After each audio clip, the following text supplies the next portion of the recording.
Chef is one of my personal favorite professions. Between making your first bit of pocket money to buy the world's most expensive trowel, or becoming an expert in British foods, I've got you covered. And today I'm going to be doing bangers and mash.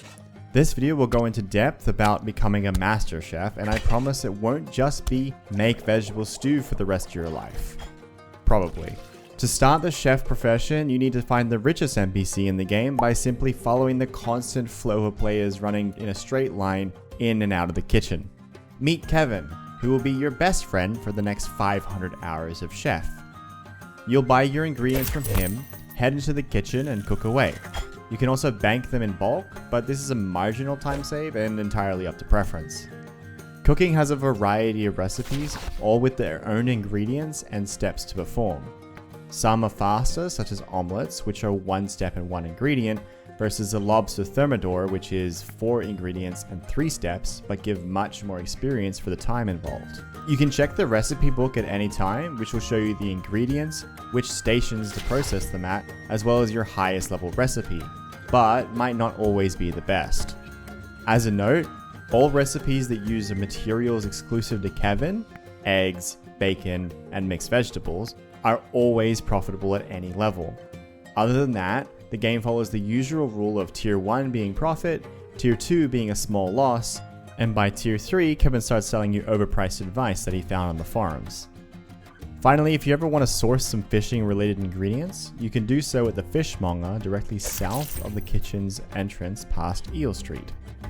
At level 9, you unlock the ability to use the chef bounty board.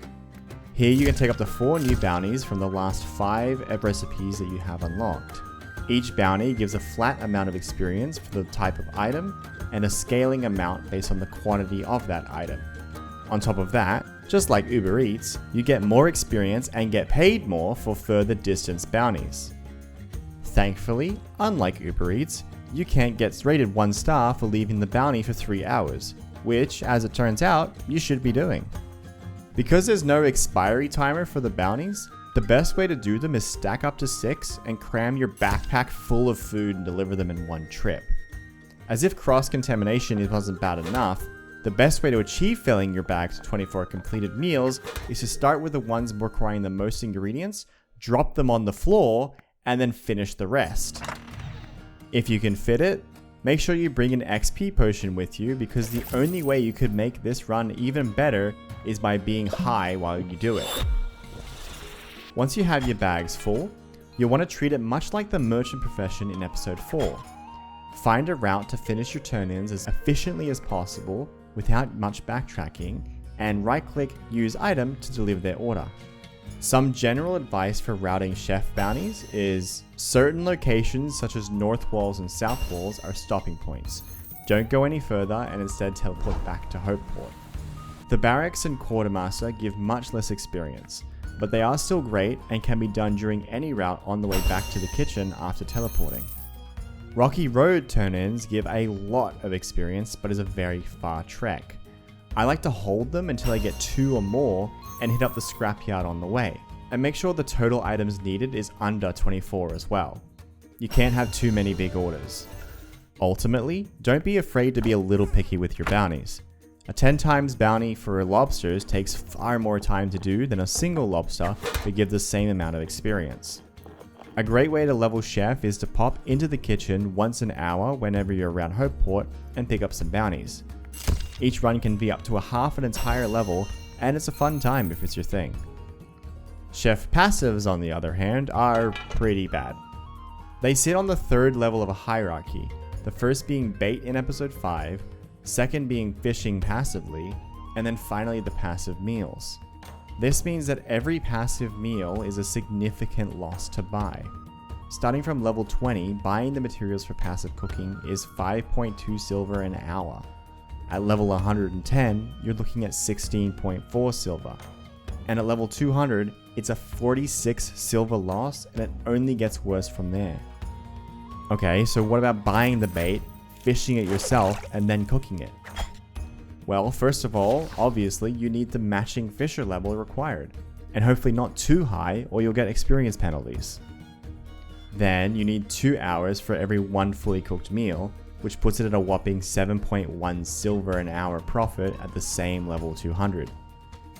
If you were to gather the bait yourself, you'd make 8 silver an hour once all is said and done. For comparison, Ebsworth work at level 182 instead is 7.9 silver and has 0 requirements. One other thing to note is that not every recipe is the same in terms of time either.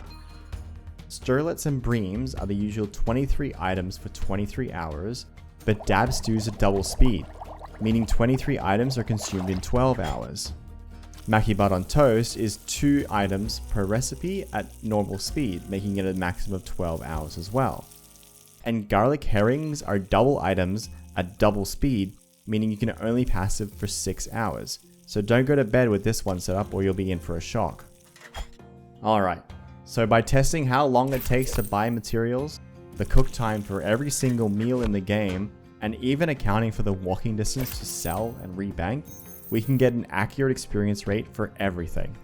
After doing all that, we can put all the data into the magic lightning sand machine and we get the best recipes. And they are... oh, for fuck. Okay, so the most direct path to leveling chef will most often be rotating between omelets, bacon sandwiches, and vegetable stew. For many players, this won't exactly be a revelation. But if you gather the resources and pre-bank them, it changes the ideal recipes significantly. For example, at level 38, if you're purely buying from the vendor, vegetable stew is the best at 48.6 thousand experience per hour. But if you fished and banked bass previously, or source it through player trading, bass sits at 58,000 experience per hour. At certain level ranges, such as 56 to 63, leek pies are better than stews and sandwiches even when buying the ingredients. Listing all the possibilities in this video would take all day, and I know how you feel about things that are too long didn't watch, so I've made 2 resources alongside this video.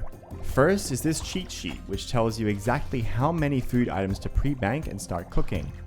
This excludes knowledge point gains and bounties, but should give you an idea of the best things to buy at each level. Next is this video's spreadsheet.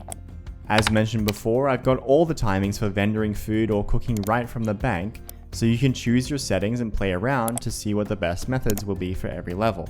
It's also got a toggle for Kevin only if you want comfy profitable or single ingredient recipes. Both links are in the description, and be sure to use file copy to make your own editable copy of the sheet. Finally, here's some time saves you can do for your grind.